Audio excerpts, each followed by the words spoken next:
Bonjour à toutes, bonjour à tous. On poursuit nos échanges ici au cœur de la Convention des intercommunalités de France avec ce fil rouge des transitions. Les transitions, une question politique. Les transitions, c'est aussi de la mise en œuvre. Une mise en œuvre et ce sont des agents, des femmes et des hommes qui portent les politiques publiques locales, qui mettent en œuvre ces transitions. On va parler de ces accompagnements, de ces enjeux de formation, les méthodes pour former les agents et les managers territoriaux avec mes 4 invités. France Burgy, bonjour. Ravi de vous retrouver. Vous avez le micro, Madame la directrice générale du CNFPT, Centre national de la fonction publique territoriale. À vos côtés, Vincent Breteau, bonjour. Bonjour. Vous êtes DGS, directeur général des services d'Orléans Métropole. Vous nous accueillez géographiquement. Thomas Fromentin, bonjour. Bonjour à tous et vous toutes. Êtes vice-président d'Intercommunalité de France, vice-président en charge des RH, hein, c'est bien ça. Vous êtes par ailleurs président de la communauté d'agglomération du pays de Foix-Varilhes, j'ai bien prononcé, dans l'Ariège. Je vous propose de démarrer avec vous, Thomas Fromentin. Les transitions, on en parle, on se dit sur le plateau, dans les ateliers, dans les plénières, que c'est un enjeu du quotidien, c'est un enjeu concret, réel, qui devient opérationnel. Pour que ce soit opérationnel, il faut que ce soit porté par des agents dans les territoires. Et ces agents, il faut les former, les accompagner. Quelle est votre analyse ? Oui, effectivement, dans cette Convention nationale d'intercommunalité de France, on dit les transitions, une question politique. Mais évidemment, dans la question politique, il y a la manière de faire. Comment on y va ? Le ministre Béchu nous disait il y a effectivement l'objectif, mais il y a aussi la manière d'y aller. Ouais. Et pour y aller, évidemment, pour nous élus au sein de nos collectivités, l'enjeu de la formation des agents, mais aussi des élus, sans doute on en parlera, est indispensable. Parce qu'on a bien vu ce matin qu'il allait falloir qu'on change nos manières de faire. C'est la question d'un modèle que nous devons réinterroger. Pour réinterroger ce modèle, ça veut dire qu'il faut qu'il y ait des logiques de prise de conscience, des logiques de compréhension des phénomènes et des logiques de comment on s'adapte, comment on modifie nos manières de faire, tout en sortant des logiques de culpabilisation. Oui. Parce que ma foi, on a fait comme on pensait que c'était bien depuis plusieurs années. Manifestement, il faut qu'on fasse évoluer le modèle. Et pour ça, on a besoin d'être accompagné. Je pense que la formation est une des clés, pas la seule, mais une clé importante pour nos agents et pour accompagner les élus. Vous avez raison, une clé essentielle. Et il faut regarder ce qui se passe dans certaines collectivités qui portent des actions très inspirantes. C'est le cas à Orléans Métropole. Il y a un espace là-bas où il y a alors on peut pas, c'est pas visuel, on peut pas aller filmer, mais racontez-nous, expliquez-nous cette école que vous avez lancée à Orléans Métropole. Oui, alors effectivement, en fait, exactement pour répondre aux enjeux qui viennent d'être évoqués, du fait qu'il faut faire évoluer nos manières de faire et à la fois nos manières de faire sur le terrain, de manière très pratique, mais aussi nos manières de travailler ensemble, de manager les équipes, de manager les projets. On a effectivement lancé une école qu'on a appelée, son nom de projet, c'était École des transitions et on l'a renommée l'Embarcadère. Et il y a effectivement une maquette qu'on a fait circuler dans tous les services de la métropole pour faire connaître cette école, les formations qu'elle propose. Et donc avec c'est assez manuel, il y a des tirettes pour expliquer les choses. Et qui effectivement, cette école, elle propose, elle a été construite déjà avec les agents et des élus, une trentaine de personnes volontaires de tout niveau, de tout métier, qui ont construit, préfiguré cette école sur la manière d'apprendre, comment on apprend, comment vous apprenez dans une salle de cours à écouter quelqu'un, ou sur le terrain, ou avec des podcasts, ou etc. Donc voilà, comment on apprend le mieux, qu'est-ce que vous voulez apprendre, qu'est-ce qui vous manque, voilà. Et notamment, oui, on veut des formations métiers, on veut savoir comment on traite concrètement les eaux pluviales, on veut savoir comment on rend les crèches parce qu'on est aussi sur la ville d'Orléans, comment on rend les crèches écolo. Bon, et en même temps, on veut savoir comment on travaille mieux ensemble en transversalité. Donc cette école, elle a été créée comme ça. Elle a été lancée en mars dernier. On a déjà eu 600 participants à des formations. Un programme qui s'étoffe au fur et à mesure. On s'est dit qu'on apprenait aussi en avançant, hein. Donc on a proposé quelques formations, puis le programme s'étoffe. Il y a des formations, on forme des formateurs, c'est-à-dire qu'on s'est aussi appuyer sur le fait de former des agents chez nous motivés à former leurs collègues. Oui. Parce que c'est quand même toujours plus simple d'être formé par quelqu'un qui connaît le métier, qui comprend, qui connaît la boutique, comme on dit. Voilà, donc c'est toute cette démarche qui aujourd'hui rencontre un succès. Après, on est modeste, hein, on se dit que il faut voir ce que ça donne sur le terrain. Et l'enjeu après, c'est effectivement de réussir à embarquer les élus dans cet embarcadère. On va en parler. France Burgy, vous nous expliquerez ce que vous proposez au CNFPT, mais je reviens sur un événement que vous aviez lancé en mars, une dizaine de propositions qui disent beaucoup de votre institution et de son évolution, de sa prise en compte de ces enjeux de transition. Tout à fait. Donc, le sujet de la formation à la transition écologique est vraiment quelque chose qui a énormément progressé cette année.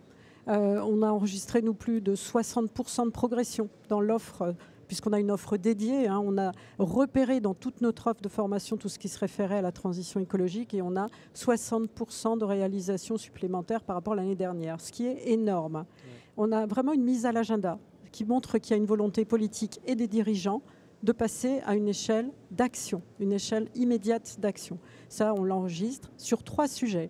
Le sujet de la sensibilisation généralisée. Ça, on voit maintenant la plupart des collectivités, alors en se groupant toutes seules dans des écoles, etc., ont compris qu'il faut que les éléments scientifiques, techniques, de difficultés, de méthodes de faire, etc., soient partagés par le plus grand nombre pour qu'ensuite ils soient les bons ambassadeurs de terrain. Donc ça, cette notion de sensibilisation, alors on a pu parler des fresques, on a pu parler d'un certain nombre de choses, ça y est, ça c'est fait, c'est embarqué, si j'ose dire, avec aussi beaucoup de formation de formateurs pour aller plus vite, hein, puisque évidemment, nous, on n'a pas la capacité à former d'un seul coup 2 millions d'agents. Deuxième sujet, vous l'avez dit, beaucoup de demandes sur les modifications dans les métiers, avec des compétences nouvelles. Par exemple, si vous isolez aujourd'hui des bâtiments, les femmes de ménage ne pratiquent pas les ventilations de la même façon. Et si on ne leur apprend pas à les faire, les bâtiments isolés vont être avec des problèmes de condensation. Excusez-moi d'être aussi pratique. C'est très éclairant. Hein. Mais le sujet, c'est que les collectivités locales, c'est 75% d'agents de catégorie C. Ouais. Et nous, CNFPT, c'est 75% d'agents de catégorie C à former.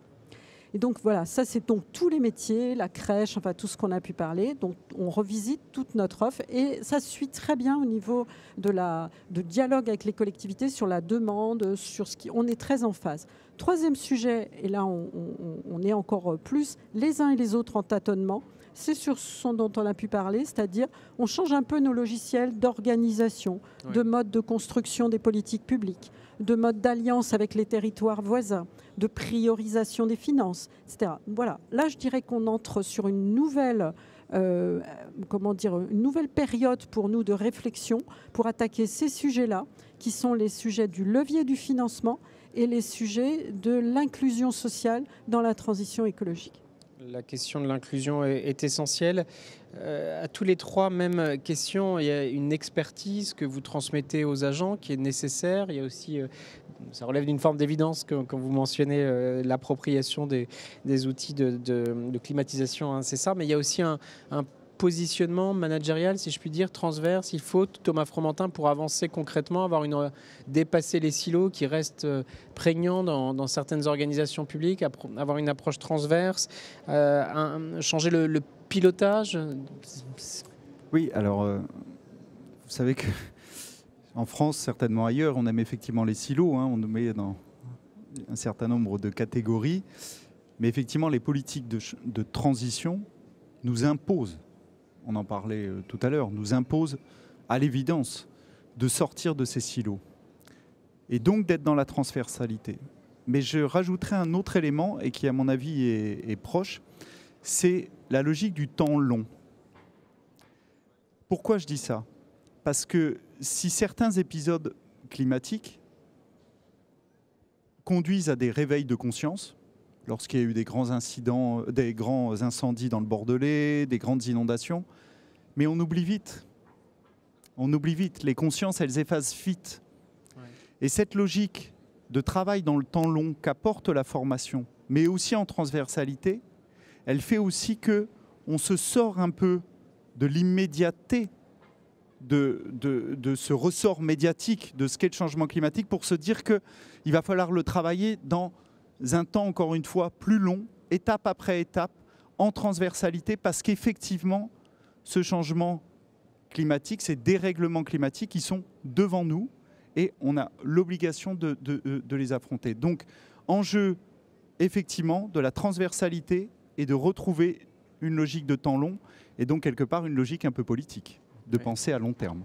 Vincent Breteau, à la fois l'aspect transversal et puis la question du temps, sachant que le temps long, certes, mais il faut aussi des résultats concrets, opérationnels. Vous le faites certainement avec l'embarcadère ? Alors oui, mais je pense que sur la transversalité, nous clairement cet embarcadère, il est l'outil au service de la transition qu'on a regroupé on a constitué 12 programmes de la transition qui sont tous des programmes transversaux. C'est-à-dire que la logique a été de dire on fixe on met un directeur de programme qui est transversal et qui vient alimenter un programme qui vient piocher des chefs de projet dans les directions pour alimenter une logique, un programme autour de l'eau, la gestion de l'eau, un programme autour de la santé et environnement.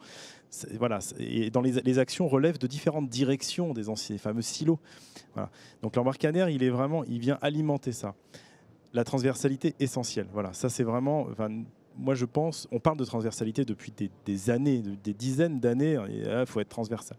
Je pense qu'avec la transition écologique, l'urgence de cette transition nous oblige, c'est exactement ce qui vient d'être dit, nous oblige à le faire. C'est-à-dire qu'il y a une raison de le faire. Avant, c'était oui, on sera plus efficace, oui, bon. Ça marchera mieux, oui, bon. Et là, on ne peut pas faire autrement, en fait. La transition écologique ne peut pas se faire sans travailler en transversalité parce que les problématiques sont liées entre elles. Oui. Les conséquences du changement climatique sont en chaîne. Donc, on ne peut pas faire autrement. Et le temps long, moi, je pense que ce n'est pas du tout contradictoire avec l'action au quotidien et la formation, bien au contraire, puisque justement, l'idée, c'est aussi de capitaliser. C'est de travailler sur ce capital humain, capitaliser aussi des expériences, des compétences pour être capable de tenir ces politiques dans le temps long, mais tout en agissant dès maintenant, en formant sur les compétences dont on a besoin tout de suite. Mais de se dire que ces compétences, les actions menées, peut-être ne joueront que dans un temps plus long. Mais il faut commencer tout de suite. Voilà. Et pour ça, il faut les compétences tout de suite. Oui, absolument. France Burgy, on dépasse l'expertise, on est sur des compétences managériales, de savoir-être, les compétences de transversalité, ça s'apprend ? Oui, tout à fait. Alors, c'est peut-être... ça fait des années que le CNFPT forme là-dessus. Je dirais ce qui est important, c'est ce que Vincent a dit, c'est-à-dire qu'aujourd'hui, on n'est plus à dire on en rajoute une couche de transversalité par rapport à l'organisation de services qui vivent leur vie de façon verticale, parce qu'en fait, c'est plutôt ça qu'on a fait. Et donc, la difficulté, elle est aujourd'hui vraiment de réformer un certain nombre de logiciels qui sont bâtis, mais aussi avec les élus, sur ces approches de décision très verticales. Je pense qu'il y a un autre sujet qu'il faut qu'on travaille aussi. Alors, au-delà de la transversalité, si je peux me permettre de m'écarter, c'est aussi ce sujet du tâtonnement. Dans la transition écologique, il y a un certain nombre de sujets que nous ne savons pas traiter aujourd'hui. Alors évidemment, isolé, là, c'est pas trop compliqué, on sait. Mais sur un certain nombre de sujets, par exemple, quand il n'y aura plus assez d'eau pour tout le monde, même quand il n'y aura plus de fuite, même quand il y aura tout ça. Comment est-ce qu'on va construire avec moins pour avoir quand même les services dont les gens ont besoin ? Et ce sujet de « aujourd'hui, je n'ai pas la solution », il faut donc que les agents apprennent à travailler ensemble en croisant des cœurs de métiers différents, des gens qui travaillent dans le social, des gens qui travaillent dans la technique, des gens qui travaillent sur les finances, etc., en disant voilà un problème qui nous a l'air insoluble, et ce n'est que si on les décloisonne qu'ils vont pouvoir nous dire mais peut-être ce sujet-là, sociétal, majeur, on peut le traiter comme ça. Et si on les laisse chacun dans leur coin réfléchir sur le sujet, ils vont tout le temps réamorcer des expertises anciennes pour essayer de trouver une solution et finalement ils n'en trouveront pas. Et donc c'est vraiment ça aussi, c'est transversalité pour mettre en place des programmes dont on a l'idée de ce qu'on veut faire, mais aussi pour être capable de faire de l'intelligence collective, vraiment au sens premier du terme, pour inventer la solution qui viendra régler un problème qu'aujourd'hui, franchement, personne ne sait comment le prendre. Il faut aussi accepter expérimenter, tester, peut-être se tromper et avancer en cela. On arrive bientôt au terme de nos échanges. Quid des élus ? Thomas Fromentin, on parle des agents qu'il faut accompagner, de postures managériales qu'il faut revisiter, d'expérimentation, de tests, de droit à l'erreur. D'une certaine manière, France Burgi, vous venez de l'exprimer. Quid de nos élus? Sont-ils diversement acculturés à ces enjeux? Il semble quand même que là, il y a une vraie prise de conscience. C'est une question politique, vous l'avez dit tout à l'heure, Thomas Fromentin. Comment on les met dans l'aventure? Comment on les accompagne? Comment ils sont formés aussi? Alors, si je peux me permettre, en toute sympathie, pas en disant acculturé, pour le coup. Parce que ça, c'est un terme qui consiste à dire qu'il faut qu'il y ait une culture descendante, bien formée, qui vienne expliquer à nos élus comment il faut faire. Franchement, ce n'était pas mon intention, bien sûr. Je n'en doute pas. Mais c'est vrai que ce terme-là, il traduit aussi le fait que, je le disais un peu tout à l'heure, pour nous élus, d'une manière générale, si on rentre dans des logiques trop moralisatrices de ce point de vue, franchement, et pour les citoyens, je pense, on ne va pas y arriver. Ouais. Et donc, c'est par des logiques, effectivement, de se dire qu'on a un objectif à atteindre, qui est celui de rentrer dans des logiques de transition, de mettre en place un certain nombre d'actions très concrètes tout de suite, mais aussi, effectivement, le fait... Moi, je crois beaucoup à la logique de l'équipe. Vous savez, dans nos intercommunalités, ça fonctionne aussi. On se disait, tiens, dans cette convention, je le dis parce que franchement, on se l'est dit. Ici, on croise autant de directeurs des services, de DGS que d'élus. Mais c'est vrai, c'est une des caractéristiques des intercommunalités.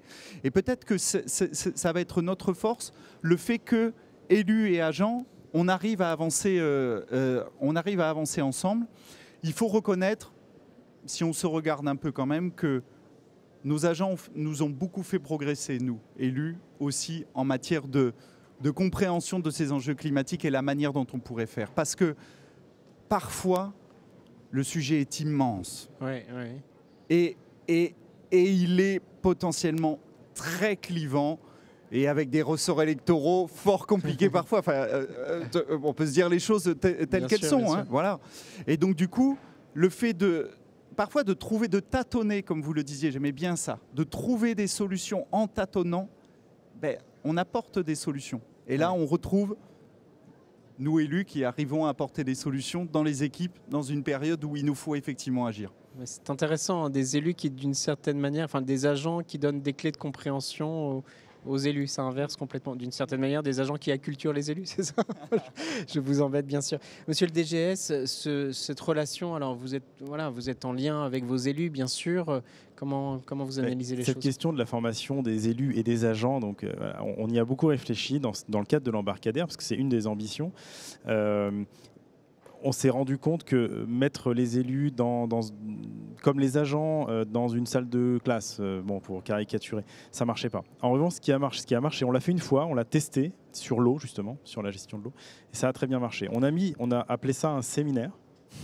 Les mots ont leur sens.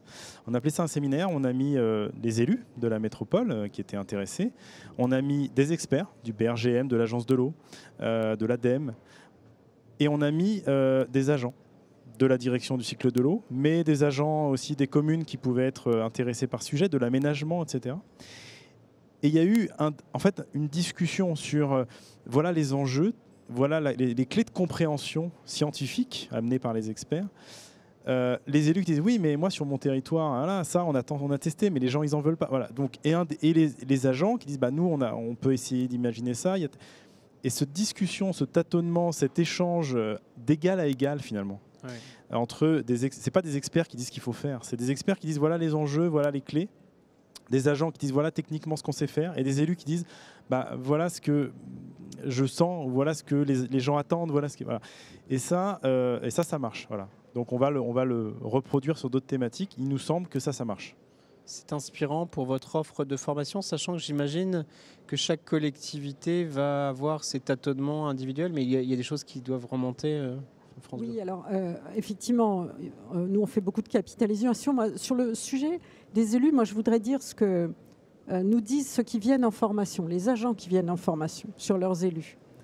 Ils les attendent sur le champ de la vision et de la priorisation. Oui. Ils n'ont pas... c'est pour ça qu'il ne faut pas non plus, je pense, essayer de tout mélanger, c'est bien. Bon. Mais à un moment donné, on rentre dans une période où on y est déjà, où il va falloir exprimer de l'opinion politique courageuse. Et il va falloir aussi dire, on peut faire ça, et puis ça, on fera plus tard, pour des problèmes financiers, pour des problèmes d'acceptabilité. Le ministre l'a dit, en donné 2-3 exemples ce matin, etc. Et ce dont ils ont besoin face à l'ampleur de la tâche qui les attend, nos agents, et en particulier la femme de ménage de tout à l'heure dont je parlais, c'est d'avoir un élu qui incarne la vision, qui a un vrai objectif sur la transition écologique, qui dit oui, j'assume le temps long. Et si ce n'est pas l'élu qui dit j'assume le temps long, eux, ils n'auront pas l'autorisation de travailler sur le temps long. Et il dit oui, j'assume l'échec. Et il dit, voilà, alors appelle un peu, voilà. Et pour faire ça, ce n'est pas forcément un sujet que de courage, c'est aussi un problème de formation. Je pense que dans la prise de parole de l'élu, aujourd'hui, dans les logiciels de prise de parole de l'élu, la reconnaissance du je ne sais pas, de il faut expérimenter, de peut-être on va se tromper et non, je ne peux pas tout faire en même temps. Et non, je ne peux pas mettre encore un chèque sur la table pour régler le problème.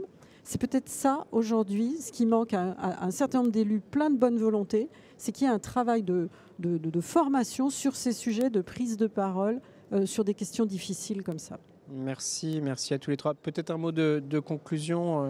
Dans l'oreillette, on m'a dit que ça fait une vingtaine de minutes, mais on dépasse des simples offres de formation, d'accompagnement. On est sur de l'incarnation. Thomas Fromentin, on est sur de l'engagement évidemment, mais vous rejoignez et tous les échanges ici montrent beaucoup d'enthousiasme, beaucoup d'envie de faire. Il faut juste peut-être canaliser, s'inspirer de ce que vous mettez en place, de ce qui est inspirant. Enfin, je suis trop long dans ma conclusion là, à moi aussi, mais voilà, c'est tout ça à la fois. Enfin, moi, je suis d'accord avec vous. Je vous dirais que, quelque part, c'est assez enthousiasmant. Parce qu'il va falloir donner du sens à tout ça. Ouais. Quel est le sens politique que nous donnons sur nos territoires à ces enjeux de transition environnementale?